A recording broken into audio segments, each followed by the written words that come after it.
দেশ জুড়ে বইছে নির্বাচনের জোর হাওয়া। 12 ফেব্রুয়ারি হবে ত্রয়োদশ জাতীয় সংসদ নির্বাচনের ভোট গ্রহণ। এ নিয়ে কি ভাবছেন সাধারণ মানুষ থেকে শুরু করে আগামী জনপ্রতিনিধিরা, সে কথা জানাতে ডিবিসি নিউজের ইলেকশন এক্সপ্রেস ছুটে যাচ্ছে সব সংসদীয় আসনে। এখন রয়েছে নোয়াখালী 1 সংসদীয় আসন 268-এ। সিএসআরএম ডিবিসি ইলেকশন এক্সপ্রেস আছে নোয়াখালী জেলায়। এই মুহূর্তে আমাদের সাথে অতিথি হিসেবে যুক্ত আছেন নোয়াখালী 1 আসনে ইসলামী আন্দোলন বাংলাদেশ মনোনীত প্রার্থী জহুরুল ইসলাম।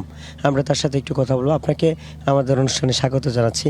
নির্বাচন তো প্রায় গণিয়ে আসছে, কেমন দেখছেন, পরিবেশ কেমন?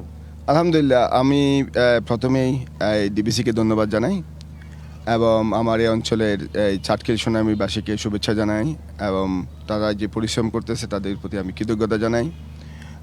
আলহামদুলিল্লাহ, আমাদের যে গণজোয়ার উঠেছে, আলহামদুলিল্লাহ এই গণজোয়ারে মানুষ যেভাবে পরিবর্তনের জন্য উন্মুখ এবং পরিবর্তনের জন্য হাত পাকাকে ভোট দেওয়ার জন্য অপেক্ষা করছে, আমি আলহামদুলিল্লাহ প্রতিটি অঞ্চলে গিয়েছি, প্রতিটি ইউনিয়নে গিয়েছি, প্রতিটা ওয়ার্ডে আমার যাওয়া হচ্ছে। আমরা প্রত্যেকটা মানুষের কাছে 2-3 বার করে যাচ্ছে।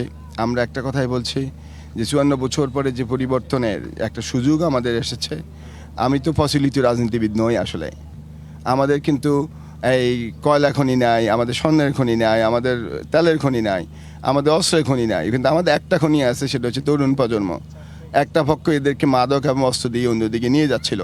আর আলহামদুলিল্লাহ আমরা গত 1 দশক থেকে এই তরুণ সমাজকে আমরা শিক্ষাবৃত্তি দিয়ে আমরা এদেরকে ফ্রি ল্যাঙ্গুয়েজ কোর্সের মাধ্যমে বিভিন্ন এবং শিক্ষা উপকরণ ওদের হাতে তুলে দিচ্ছি এবং এদেরকে এই বিভিন্ন আপনার স্কিল ডেভেলপমেন্টের, যেমন ফ্রি ড্রাইভিং থেকে শুরু করে আমাদের এখানে এদেরকে ফ্রি লাঞ্চিংয়ের বিভিন্ন রকম দিয়ে আপনি আগে থেকে শিক্ষার দিকে নিয়ে আসতেছি। আগে থেকেই কাজ করে যাচ্ছেন।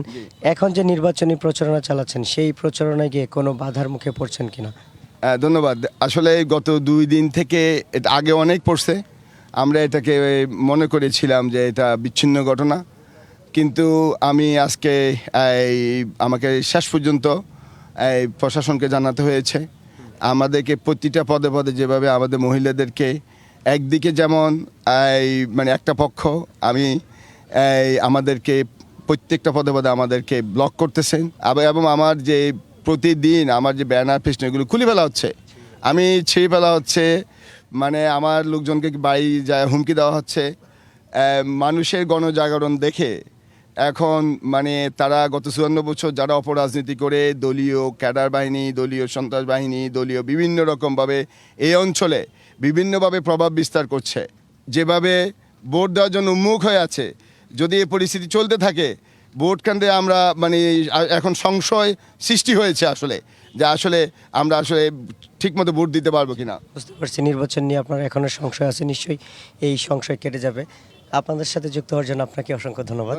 সিএসআরএম ডিবিসি ইলেকশন এক্সপ্রেস আজ আরও কিছুটা সময় থাকবো এই জেলায় এবং পরবর্তী সংবাদে নতুন কোনো প্রার্থী নিয়ে আবারও আপনাদের সামনে হাজির হব।